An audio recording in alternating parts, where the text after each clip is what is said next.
I'm excited today Yes. because we get to talk about one of my favorite subjects, hydrogen. Okay, we're ready.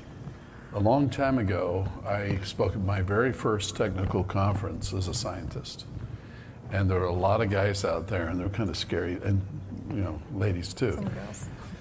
And so I got up there, and I had my speech all essentially memorized. I was ready, I was prepared. And I got up there, and I looked down at all those people. Some of them looked right back at me. Good job, guys. And I forgot what I was supposed to say. You're put on the spot. Yeah, I was the spot. And so I said something very profound.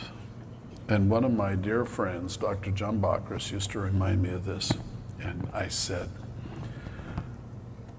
hydrogen is a gas. and Well, it is, isn't it? Hydrogen, the smallest, most simple atom in the whole universe.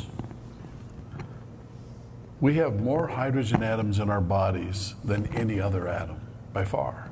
We do, don't we? Yeah, and a lot of the hydrogen is in things like blood and in our tissue, but it's an amazing building block of the universe.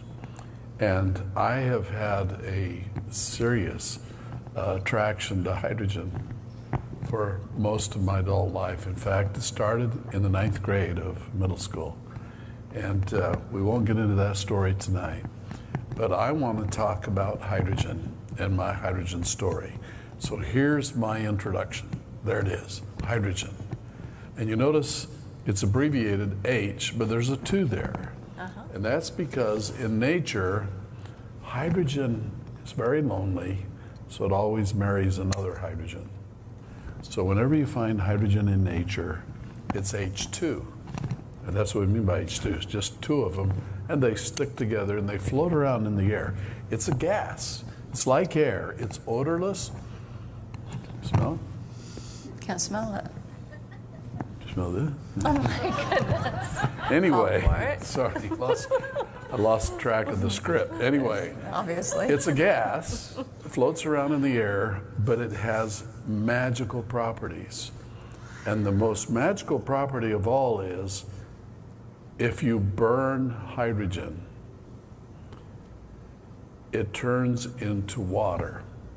What do you mean by burn? Is it heat or burn? If you burn it. You burn it. All right, should we break it down for? Yeah. Okay, this is a fire. Can you see that? Nope. Can you see that fire? Nope. No fire. Okay, well, this is a hydrogen car. Oh, I see the fire. Oh, no, that's a fire. Okay, I can see that. That is a fire. That's a campfire. It's burning. Love the smell of wood. And what that means is that you take wood, you put it on the fire, you heat it up enough to get it started, and then it burns. Smoke comes off, heat comes off, it gives off energy, right? Right. And after a while, 98%, 99%, depending on the kind of wood, disappears. And all you have left is this, ash. So 98, 99% of the material goes away when you burn it. But if you were to pay attention, as the flame is burning and the fire is going up, there are gases coming off of the fire. And the 2 main gases that come off when you burn wood are CO2, the bubble, the fizz and soda pop, the thing we breathe out, the thing that our cars breathe out, quite a bit of too. And the other thing that comes off from burning wood is water. Because in wood there is hydrogen, and the hydrogen combines with oxygen in the air and forms water. Okay. So let's see if we can reenact that. Here is an oxygen atom. Can you tell because it's red? Can you hold that, please? Yes. She's Are you ready really to good. react? So the hydrogens come along, and by the way, let's be technically a little bit more accurate, because just like hydrogen, oxygen does not like to be alone. So in air, oxygen is O2. like hydrogen is H2. Okay. And why? Because they share electrons. In the case of hydrogen, it only has one electron, but it's a more stable element, or compound rather, if they combine together and they share those 2 electrons between the 2, okay? Okay. So if you're gonna burn hydrogen, burn means combine it with oxygen. Just like if you burn wood, you combine, let's start with wood, being carbon, you combine it with oxygen. And when the oxygen connects to the carbon, it becomes CO2 and it flies away.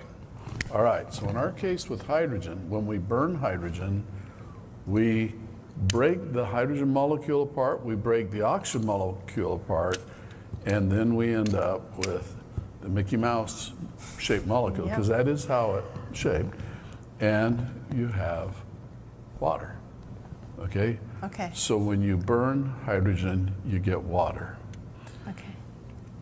just like it says. See that? The beautiful hydrogen hydrogen. flame, you burn it and you get water. So now, That's a neat. lot of students have been writing me a lot of questions, and many of them have come in about, so how does hydrogen work? Yes. So you made the hydrogen car, so how does that really work? They want to Right. understand it. Well, to really understand a hydrogen engine, you have to understand engines. But the real basic chemistry of it's real simple. You mix hydrogen and air. Air has oxygen in it. You mix them up. Inside an engine, we first compress it and put it under pressure. Why? Because we get more power out when it explodes. So we compress it, and then we ignite it with a little spark. You ever heard of a spark plug? Yes. Makes a little spark at just the right time, and you get a little explosion, but it's inside the engine. And so it pushes the piston down, and the piston connects with the crankshaft, and it goes round and, all right. Wow. Can you do more of that? Well, just watch this instead, okay? Piston moves on its first downward stroke.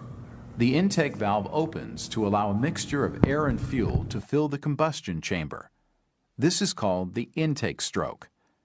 Next, the intake valve closes and the piston moves on an upward stroke that compresses the air-fuel mixture. The compression of the air-fuel mixture will make it combust with greater force than if it were uncompressed. This is called the compression stroke. Third, the spark plug ignites the air-fuel mixture, causing it to burn explosively, which forces the piston into another downward stroke. This is called the power stroke. The fourth stroke is the exhaust stroke. As the piston begins its second upward stroke, the exhaust valve opens and the burned air-fuel mixture is forced out of the combustion chamber through the exhaust valves.